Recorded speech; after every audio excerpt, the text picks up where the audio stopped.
Hey guys, and welcome back to the Tutorial Millennial channel. In this video, I'm going to be showing you how you can unsend direct messages on Instagram. So let's just open the Instagram application right now.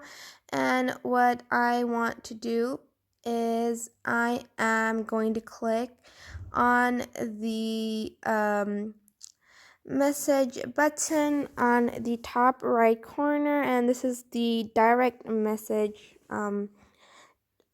page. If I just click on that, and for instance I want to write a message to this person, and I am just going to click on this person's message, and for instance I'm gonna click text, "Hey girl," but I misspelled it and I wrote instead, "Hey grill." And I'm gonna press the send button right here.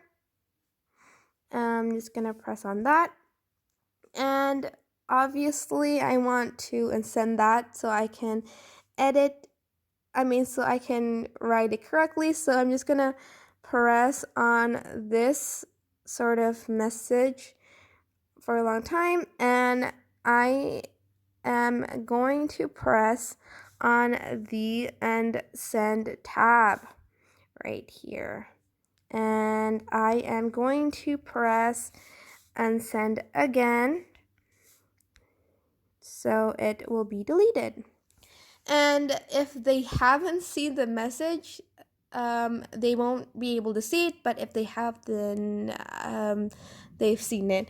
So now I'm just gonna type in correctly again, "Hey girl," and press the send button. And that is it for this video. I hope this tutorial was helpful. Don't forget to like, comment, share, and also subscribe to this channel if you haven't done that. Thank you so much for watching. Bye bye.